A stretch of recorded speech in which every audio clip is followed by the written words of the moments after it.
Serve oppure non serve studiare dizione? Ciao a tutti ragazzi, benvenuti in questo nuovo video, io sono Marco Delia e oggi vi voglio parlare della dizione italiana, serve studiarla, non serve studiarla e anche darvi qualche consiglio su come metterla in pratica. Piccolo disclaimer, in questo video ovviamente non parlerò in dizione perché non voglio rendere il video una cosa macchinosa, deve essere una cosa naturale e non voglio stare attento ad ogni parola che dico, a come la pronuncio, eccetera. Dunque il video ovviamente non sarà in dizione, ma sarà nel mio italiano.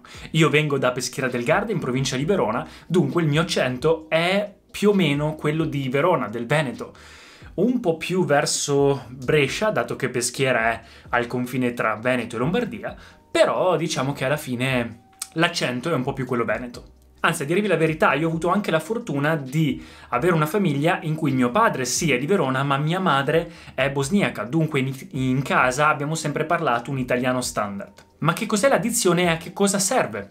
Allora, la dizione è il parlare correttamente un italiano senza accenti, quindi in modo neutrale, in modo neutro. Quando voi accendete la televisione e vedete, non so, i doppiatori che parlano di un film, oppure quando ascoltate la radio, il 90% delle volte sono persone che parlano in dizione, dunque è qualcosa, un italiano standard neutro, quindi senza una cantilena, senza un accento. È una cosa anche abbastanza recente perché da quanto so dovrebbe esistere questa dizione da circa un centinaio d'anni, quindi neanche troppo tempo. E a che cosa serve parlare in dizione?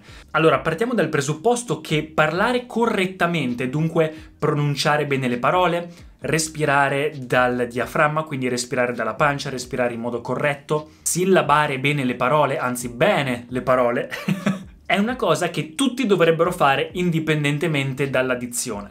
Quindi secondo me se avete qualche problema nel pronunciare la R, nel pronunciare la S, nel pronunciare male le sillabe, vi mangiate le parole, respirate male, quella è una cosa che secondo me andrebbe corretta in ogni caso. Se qualcuno poi vuole aggiungere un po' di professionalità o formalità alla propria voce a comando, può imparare la dizione. Dunque la dizione secondo me è qualcosa di extra, è qualcosa di aggiuntivo, è una skill, un'abilità che si impara e si utilizza quando si vuole. In questo video non voglio utilizzarla, però nel momento in cui vado a fare un colloquio di lavoro, ho un provino per una parte come attore, dunque chiunque lavori nel mondo dello show business, quindi attore, social media, uno che fa l'influencer, o anche che lavori in radio o nei media, giornalista, qualcuno che parla con le persone, o anche per un semplice colloquio di lavoro, diciamo che parlare in dizione è qualcosa che alza un po' l'asticella della propria formalità, della propria professionalità. Parlare nel proprio accento è qualcosa di sbagliato? Assolutamente no.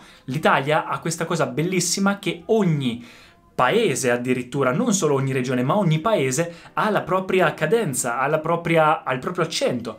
Già solo qui in Veneto, a Vicenza, si parla quasi un dialetto diverso da Venezia o da Verona. È qualcosa che ci contraddistingue ed è qualcosa di molto bello. Nel momento in cui io sono al bar a parlare con qualcuno qui a Peschiera non parlerò in dizione perché sembrerei stupido, ma nel momento in cui vado a fare un colloquio di lavoro oppure sto facendo un video in italiano, perché non sfruttare la dizione quando l'ho imparata? Io ho fatto dei corsi, ma poi vi insegno.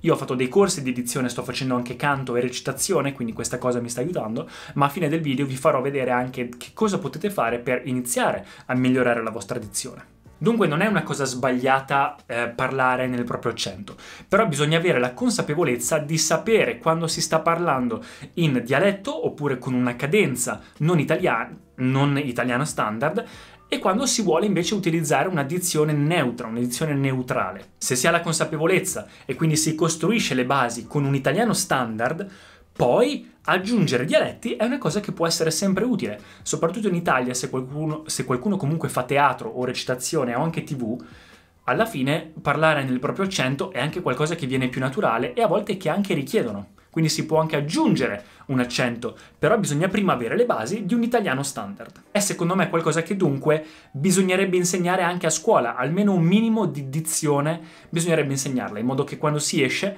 dal liceo oppure da una scuola si sappia almeno la differenza tra il parlare in italiano neutro e il parlare in italiano dialettale. Noi avevamo un professore al liceo di letteratura che ci ha insegnato questa differenza e insisteva molto sull'insegnarci a parlare in italiano standard. E questa cosa ci ha aiutato tantissimo. Per tanti accenti non è solo le parole, ma è anche e soprattutto la cadenza e la cantilena. Dunque almeno rimuovere quella cosa. O saperla rimuovere a comando, quando serve. E ora molto in breve, come allenarla? Che cosa fare per iniziare a parlare in dizione o per migliorare la propria dizione? Primo step, hai guardato questo video, quindi è un argomento che ti interessa, vuol dire che il primo step l'hai già fatto, diventare consapevoli che non si sta parlando in italiano standard. Il secondo step è l'esercizio. Per esercitarsi esistono diversi modi. Il primo metodo è quello di iniziare un corso, quindi ci sono corsi di dizione, ci sono anche corsi online di dizione, se no esistono dei coach che mi insegnano. Oppure con metodi secondari, quindi corsi secondari come un corso di recitazione, a volte insegna molto anche di dizione. Un corso di canto aiuta a respirare bene, a sillabare, a articolare meglio, a utilizzare meglio i muscoli facciali.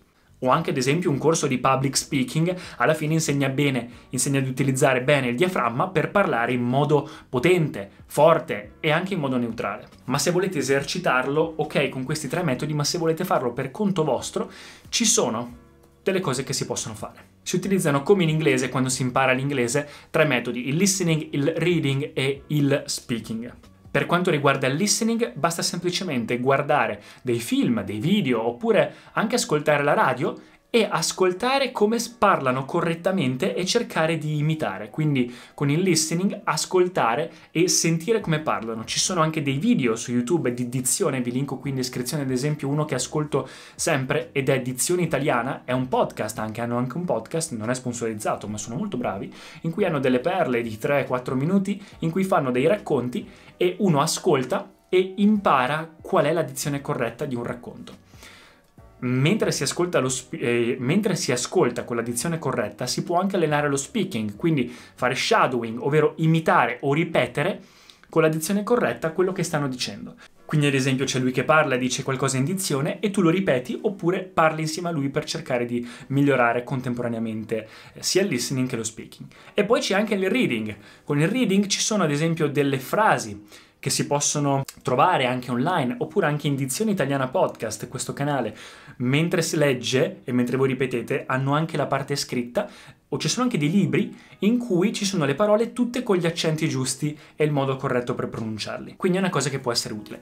Altri esercizi possono essere, quando una parola si è indecisi se qual è l'accento giusto, cercarla sul dizionario o su Google Traduttore dagli accenti giusti. Utilizzare una matita per leggere durante questi esercizi. Io faccio questi esercizi una volta a settimana prima di fare dei video su YouTube, metto una matita in bocca, così, e leggo ad alta voce qualcosa in dizione, in modo che poi la bocca si abitua a parlare in questo modo, ad articolare di più, così poi quando togli la penna, la tua bocca, i tuoi muscoli si sono allenati e articolano meglio le parole. Un altro esercizio è allenare la respirazione, quindi imparare a respirare col diaframma, quindi con la pancia invece che col petto.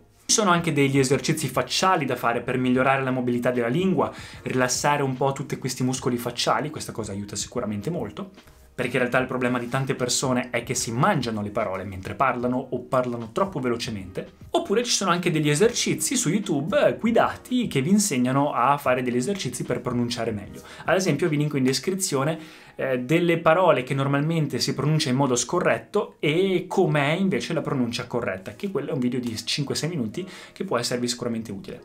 Ecco qua ragazzi, spero che il video vi sia piaciuto. In inglese invece ne parlerò in un altro video, però è la stessa cosa. Per migliorare la pronuncia inglese o di qualsiasi altra lingua bisogna allenare questo: il listening, il reading, lo speaking e il writing in caso in cui si impari una nuova lingua. Ci sono ad esempio degli esercizi che io faccio per imparare sia l'American English che il British English che lo Standard English per migliorare il proprio accento. Prima di fare un video in inglese metto un video in cui ci sono degli attori che parlano in inglese corretto e io ripeto dopo di loro, quindi cerco di fare esercizio così. Sempre con la penna a volte può anche essere utile. Comunque trovate anche dei corsi a riguardo o un coach che vi può aiutare. Comunque ne parlerò in un altro video. Se avete qualsiasi domanda lasciatemela qui sotto, iscrivetevi al canale se non siete ancora iscritti e noi ci rivediamo al prossimo video. Ciao ragazzi!